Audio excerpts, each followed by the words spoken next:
Bueno, profesor, estaría hablando con respecto a lo que vendría a ser el tema de la instrucción, con respecto al tema de modelamiento matemático de circuitos eléctricos. En fin, lo que vendría a ser el modelamiento matemático viene a ser un proceso muy riguroso en lo que vendría a ser dirigirse netamente a los comportamientos y en algunas desviaciones que se puede dar mediante este modelo, ¿correcto? En lo que vendría a ser en los rangos, también se puede ver que en rangos de operación mayores se hace notoria la diferencia en lo que vendría a ser algunas desviaciones que se puede visualizar mediante este modelo de matemático de circuito eléctrico.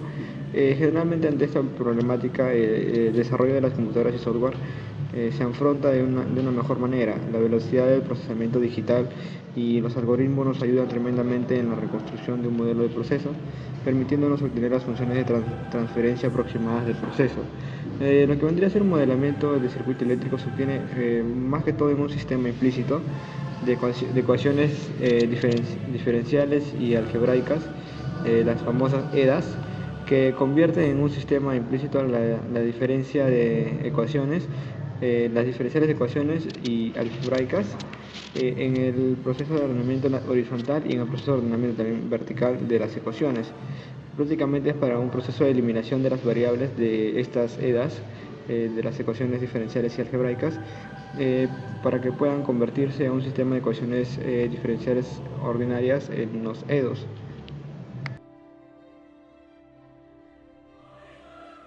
Bueno, en esta parte hablaremos un poco de las herramientas y la seguridad, la cual como herramientas tenemos la memoria USB, la PC con MATLAB, el módulo ATECH con los componentes electrónicos, la resistencia, el condensador y los cables o lo que necesitemos, ¿no?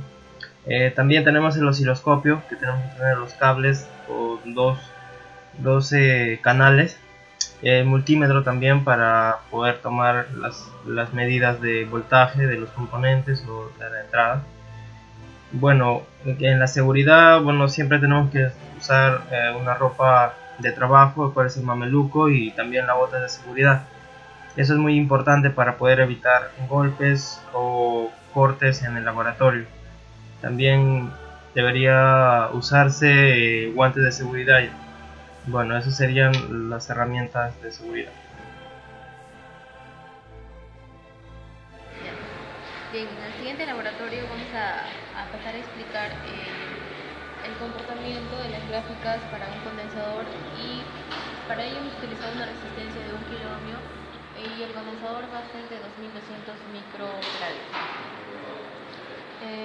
Hacemos el uso del osciloscopio, donde hemos definido que en el canal 1 se va a medir las señales de entrada y para el canal 2 la del condensador.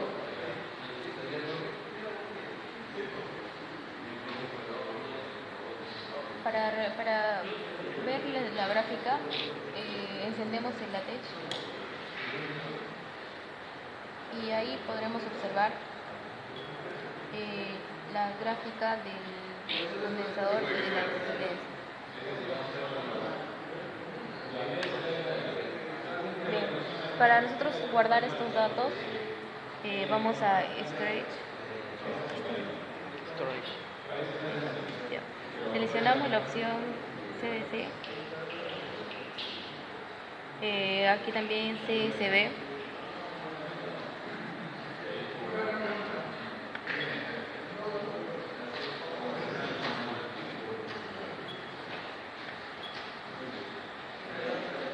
Y para ello tenemos que tener un USB para guardar la gráfica o los datos de las siguientes líneas y curvas.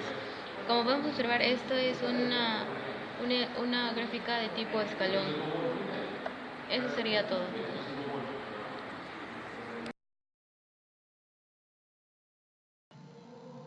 Buenas tardes, profesor. Continuando con el video de control mecatrónico del laboratorio 4, pide las gráficas, para lo cual tenemos que copiar primero la ecuación y lo llevamos al programa MATLAB, como ya está aquí, pero en este caso este no es el código. Lo borramos esta parte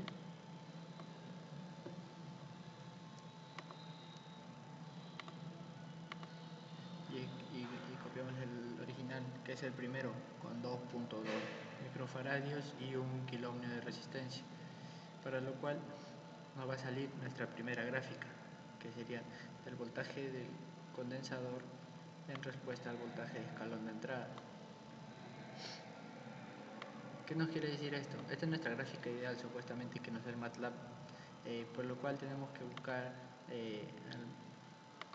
al 2.2, más o menos, exactamente le di al 2.2. Nos dice que en 2.2 segundos el voltaje que recibe el condensador es de 3.15 a 3.16, por lo cual ese es el rango que debe estar trabajando nuestro condensador en ese tiempo. Esta es la curva ideal en el primer ejercicio que se nos ha presentado. Ahora pasemos al segundo ejercicio. Cerramos esto. Hay que importar nuestra data, pero ya no sería con 2.2 como nos piden en el ejercicio, sino sería con 1 microfaradio. Borramos todo esto. Ok, aceptar. Nos buscamos el código que está acá, y acá donde dice 2.2 le cambiamos por 1 microfaradio con una resistencia de 1 kiloohmio. Copiamos todo esto, lo llevamos al programa MATLAB, lo transcribimos aquí y ahí lo tenemos. Esta es nuestra gráfica 1.1, pero que esta tiene que ser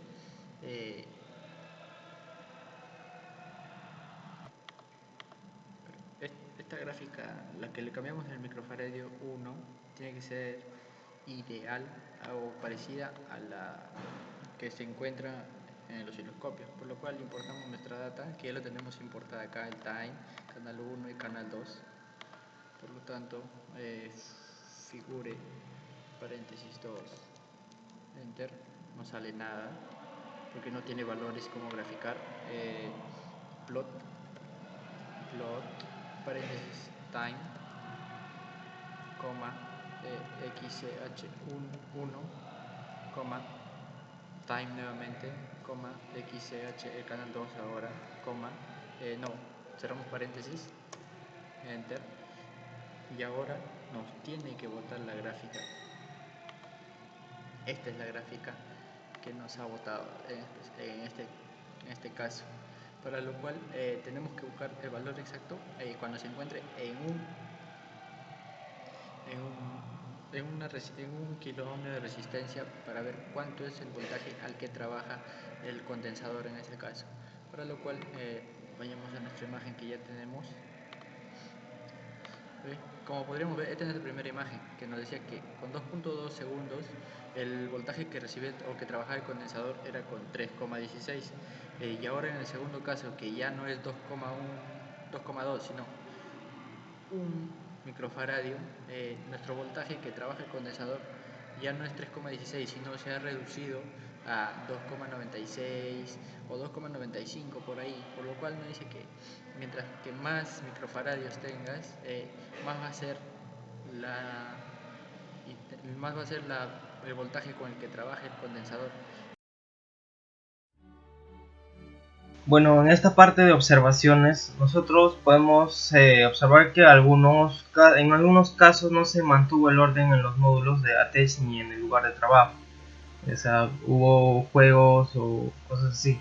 Algunas de las sillas también estuvieron desordenadas al momento de trabajar o para desplazarse. Y con respecto al módulo y al circuito, en algunos casos las resistencias estaban quemadas, por lo que no se pudo trabajar con más de 2 resistencias, 2 pruebas. En algunos casos los cables también estuvieron en mal estado, ya que la corriente no se podía desplazar correctamente, entonces no estaba bien el circuito, y las entradas de USB de los osciloscopios también tenían dificultad con el reconocimiento. Con las recomendaciones podríamos decir que deberíamos de realizar los diagramas adecuados antes de hacer las conexiones en físico en el módulo ATECH para evitar cortocircuito o mejorar algunos componentes. Siempre tenemos que verificar el ATECH trabaje con un voltaje de 5 voltios para alimentar el circuito eléctrico, y el uso de BPS en el laboratorio es importante para evitar cortes o golpes con los módulos o componentes a trabajar. Mantener el orden y la limpieza en el laboratorio para evitar golpes, caídas o tropiezos con algún componente o silla. Y como conclusión del laboratorio, podemos decir que se pudo determinar el modelamiento matemático de un circuito eléctrico RC mediante la fórmula matemática reducida, la cual se demostró ya en el pizarrón, y se pudo hacer la gráfica ideal para poder compararla con la gráfica física que tomamos en el osciloscopio, ¿no? Y con respecto a la gráfica ideal, en el MATLAB nos dice que en el segundo 2.2 del voltaje del condensador debería ser de aproximadamente 3.15 o 3.16 voltios, pero en la gráfica real nos arroja un resultado de 2.96 voltios. Y con esto viene la otra conclusión, que nos dice que se verificó que efectivamente la curva del voltaje del condensador era muy similar a la gráfica teórica obtenida en el MATLAB. Las variaciones son debido a que los valores de los componentes varían en el circuito en físico, no siempre es exacta como la teórica. La gráfica obtenida de voltaje de la entrada es una gráfica escalar, como ya sabemos, que varía de 0 a 5 voltios debido a la alimentación. Y bueno, eso sería todo acerca de las conclusiones. Gracias.